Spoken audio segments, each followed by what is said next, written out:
X-Men 97, Season 1, Finale, Tolerance is Extinction, Part 3. Let's talk about it using my space system. Story, pacing, artistry, characters, enjoyment. Each category gets a score between 0 and 2. 2's the best you can get. There's going to be many 2's, of course. All right. Storyline, I'm going to give it a 2 out of 2. I think this cartoon overall has just been absolutely incredible, shockingly incredible. It is definitely in line with the old animated series. Some people, I'm going to talk about I can tell you the pacing right now. I'm going to give the score 2 out of 2 for pacing.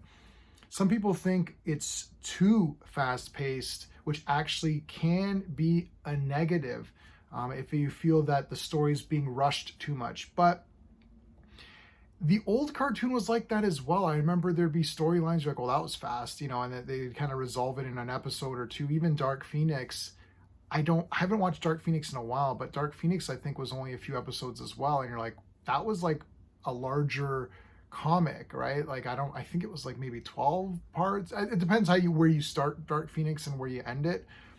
But I think the cartoon wasn't that long on that either. So they do even with when Apocalypse came with like Archangel and stuff, that seemed pretty fast as well. So the show has always been more like faster paced, but it just makes it more exciting. You're just like, oh my god, you feel like there's a lot going on in your 30 minutes or whatever it is. No different in this one. I'm not going to do any spoilers. It's still fresh. I woke up early this morning to watch it. I don't know. I'm just blown away by how crazy things are. Like they're just putting so much into this. I think a lot of effort has gone into this cartoon.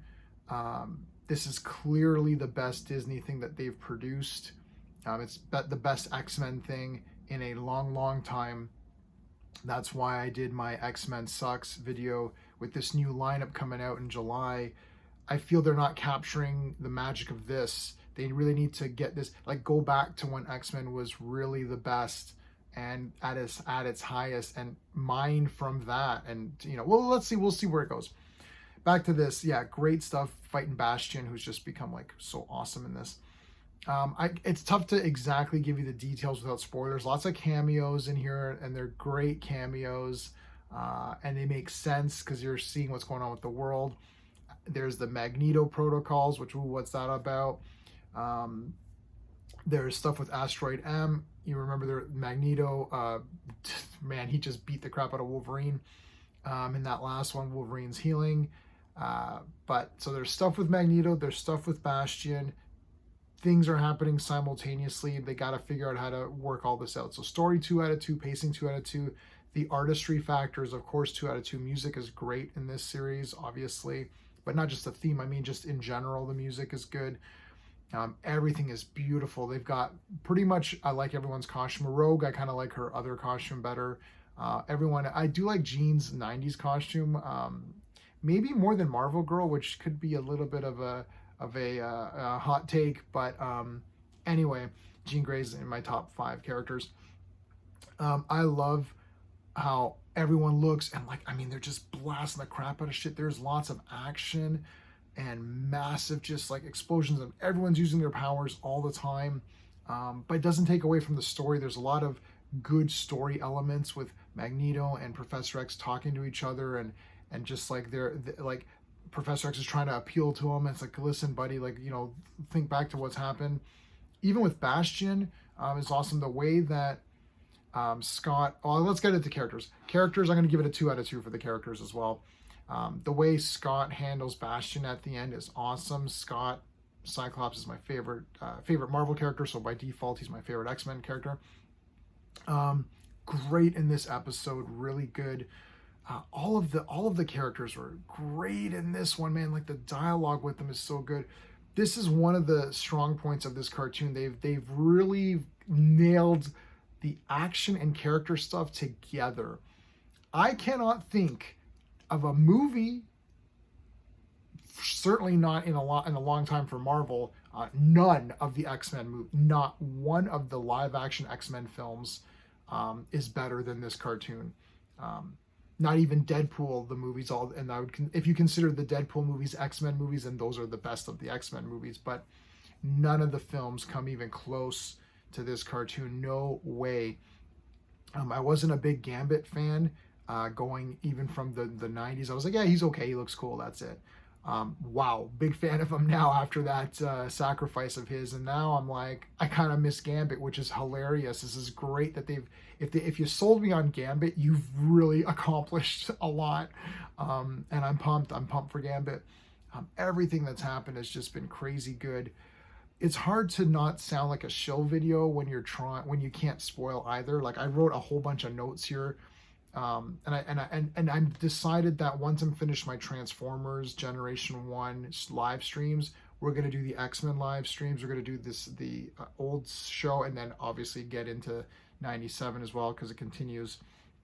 The enjoyment factor, I'm giving it a 2 out of 2. I mean, I have to give this a 10 out of 10. It's not. It's like, if we're even talking about the entire series, you may as well just give it a 10 out of 10. You can nitpick it because of the number of episodes. 10 episodes. Is each one perfect? I guess not really. I guess, right? They're not all perfect. I mean, it is what it is. So if I was to say 9 out of 10 for the entire season 1, I almost feel that isn't justified based on how good the good ones are. So good. I think I'm gonna give it a 10 out of 10 for the entire thing. I love X-Men. My channel was mostly X-Men stuff when I rebranded. When I first started, I just did movie reviews, and then I rebranded with comics. It was mostly X-Men. And go back to the playlist. There's tons of X-Men stuff.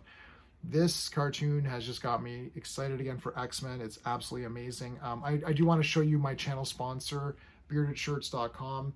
They sent me this great Dazzler shirt. I've shown this one a lot. I love Dazzler. She was in the cartoon for a second, but I'd like to see more of her. They've got tons of X-Men shirts, all those famous covers, like Giant Size and up. Like, check them out, beardedshirts.com. The link is in the description below. They have sales on all the time. If you join as a member of my channel, you're actually entered into a draw to win a shirt. So if you win, you can pick an X-Men shirt and we'll send one to you. But yeah, I mean, this series has just been incredible. Love it. Let me know what your thoughts are in the comments. I still see, I've heard some things that it's not doing as well. I think that early kind of campaign really damaged them by using all of your Disney talking points. The whole, let's make it's diversity, and there's morph is non-binary, and all of these weird things that they try to pump the show up. None of that came into play except for 1 second, one line in one episode, one word in one episode, which can be easily ignored. You can almost even ignore it because it could make sense for Morph anyways. So I'm not shilling for it. It's still stupid. But all that stuff that they said, none of it played any factor at all. I have no idea why they even bothered to say any of this stuff. They should have just said this is going to be an amazing cartoon that's going to follow the spirit of the 1992 cartoon. That's it. They should have just said that and then show your footage and people would have been pumped. Anyway, if you haven't watched it and you're still watching this video, check it out. If you're a fan of X-Men, if you're a fan of that Chris Claremont, that 90s cartoon, you have to watch this. It's like required viewing. It was so good. Yeah, some of the costumes were, I didn't like that, and a couple of things happened. You're like, it's okay. But really, overall, you cannot get any better than this, at least in this time. This is easily the best thing that's been produced in superhero genre in a long time, guaranteed since Infinity War. And that's what I would say. Infinity War, not Endgame, because I have lots of problems with Endgame. But anyway, that's my review of X-Men 97. It's bloody 10 out of 10. No spoilers. We'll do a stream on it maybe in a few weeks when let this settle down. We'll do the X-Men animated cartoon. We'll come back and do this one as a full live stream. We'll talk about it and get everything on the table. That's it, everybody. If you liked the video, please remember to hit the like button and subscribe. Thank you for watching. Until next time.